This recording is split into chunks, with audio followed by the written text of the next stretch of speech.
Welcome back to my another video. Ngayon guys ay samahan nyo ako magluto ng kalderetang manok. Kalderetang manok ang lulutuin ko nga pala ngayong hapon kasi yun yung aming ulam sa hapunan. Tara guys, samahan nyo ako magluto ng kalderetang manok. Ngayon guys, magluluto tayo ng kalderetang manok. Ayan, nagpainit na ako ng kawali. Ngayon naman, lalagyan natin ng oil.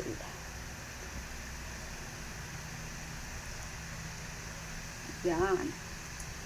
Papainitin muna natin ang ating kawali ha, hindi papainitin ang ulo. Ayan, pag mainit na ang ating mantika, ilagyan na natin ang ating carrots. Iprituhin muna natin.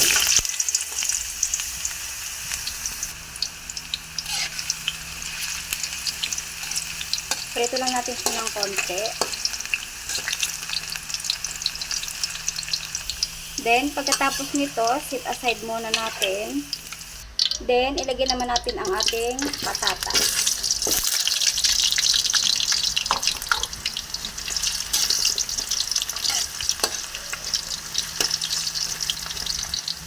Ayan, medyo ayos na. I-set aside ulit natin yan.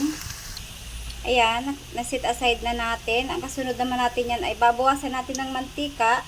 Tapos igigisa natin ng ating sibuyas at bawang. Ayan, tapos gigisa na tayo ng ating bawang.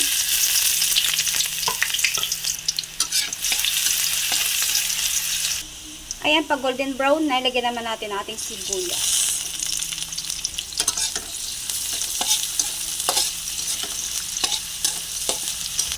Ayan, pag okay na, ilalagyan na natin ang ating chicken.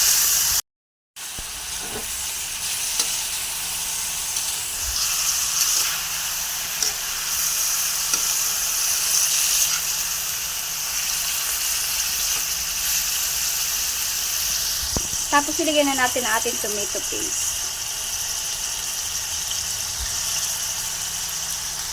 Tapos mag-add tayo ng isang basong tubig.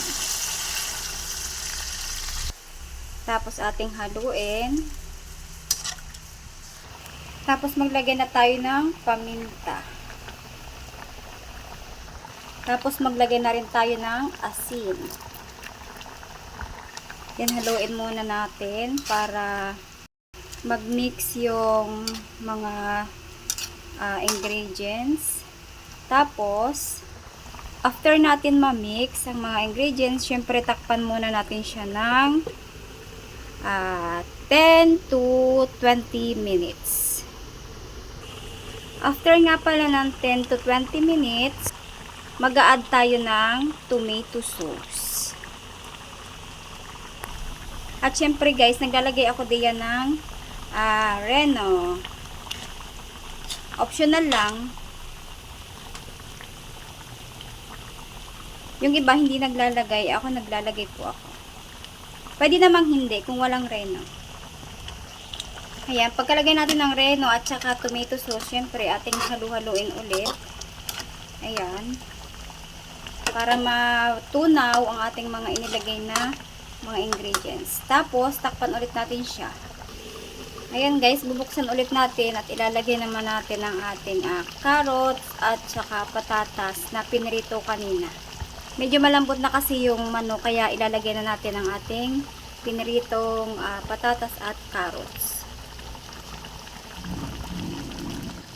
At syempre, hahaluin natin.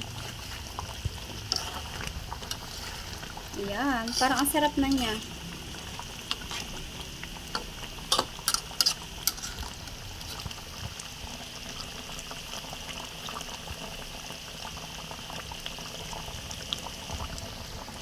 Siyempre, tatakpan muna natin para palambutin ang patatas at saka carrots.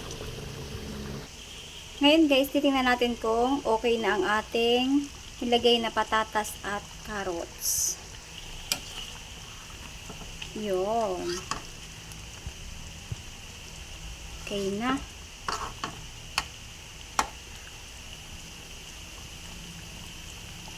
Sa tingin ko naman okay na rin yung lasa niya. Ayan, dito guys magtatapos ang ating kalderitang manok. Thank you guys.